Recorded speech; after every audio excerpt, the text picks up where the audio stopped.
Did you know that there are 3 simple techniques for reading anyone's mind? Mastering these techniques can help you manage any situation and understand others' thoughts with ease. Let's explore a Buddhist story that will teach you how to read others' minds. The story begins like this. In a small village, long ago, there lived 2 brothers. The older brother was blind and spent most of his time at home, while the younger brother worked in the fields as a farmer. Often, wild animals would ravage the farm, which greatly worried the younger brother. Eventually, he came up with a solution.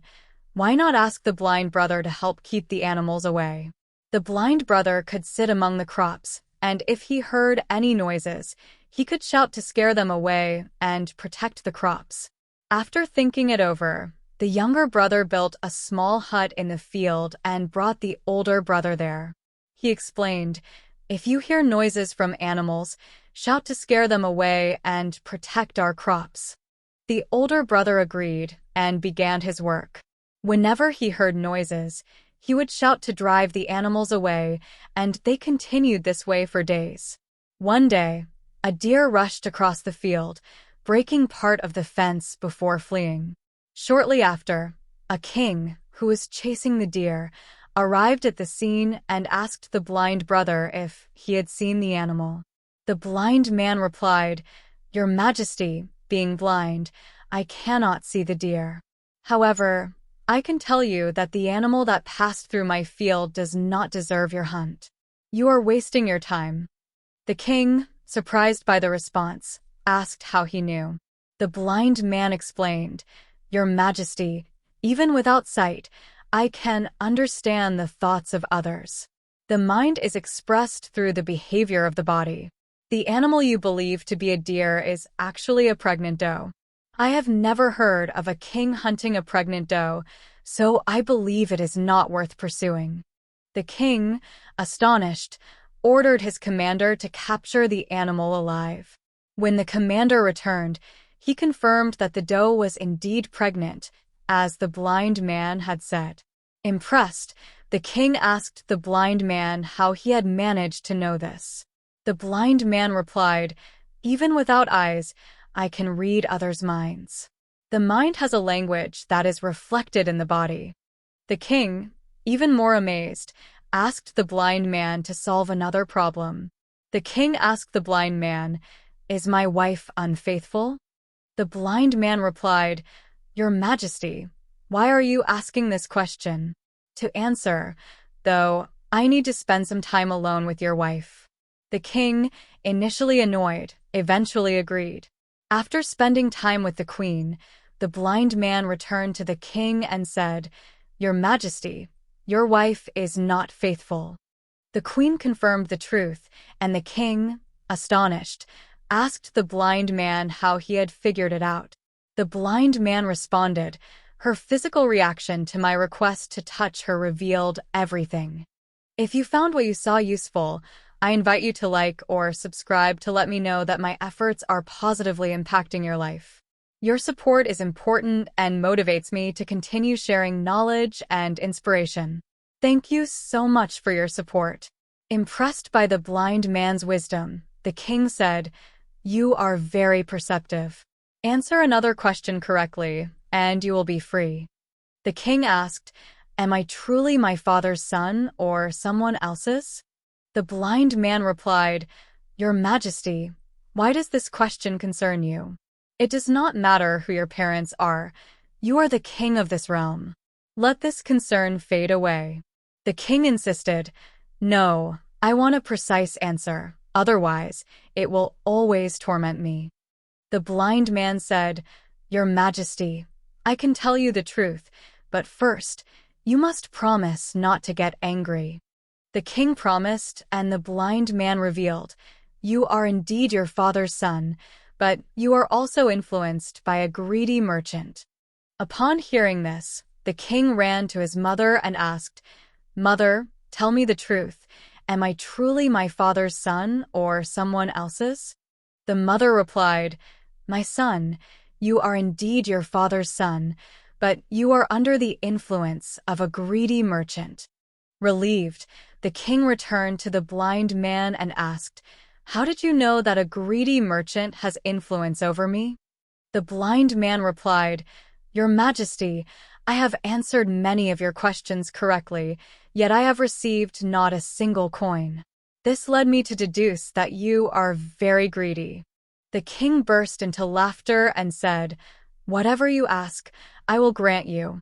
But tell me how you manage to know what is right and what is not, and how you can give such precise and accurate answers." The blind man replied, "Your Majesty, being blind by nature, if I had eyes, I could easily understand the thoughts of others. The mind has a language that is reflected in the actions of the body. By observing a person's eyes, lips, and activities, one can understand what they are thinking. Being blind, I perceive through actions.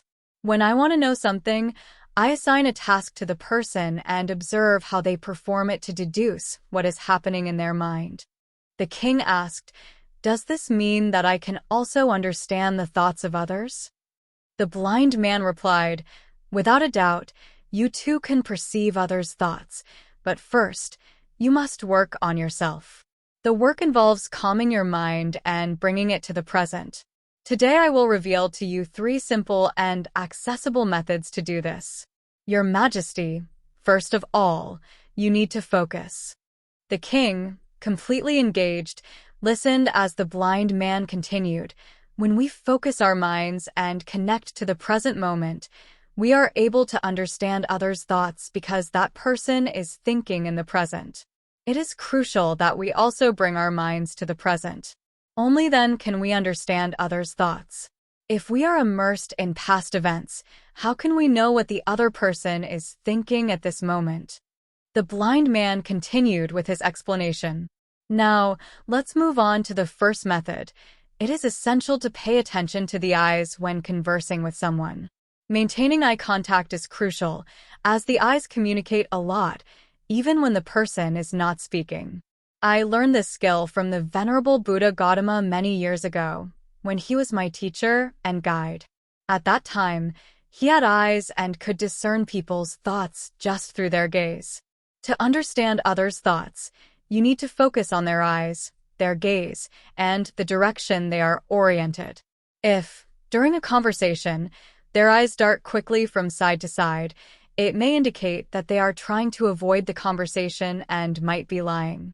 If they avoid direct eye contact, it could mean they are afraid of being discovered and that the truth might come out.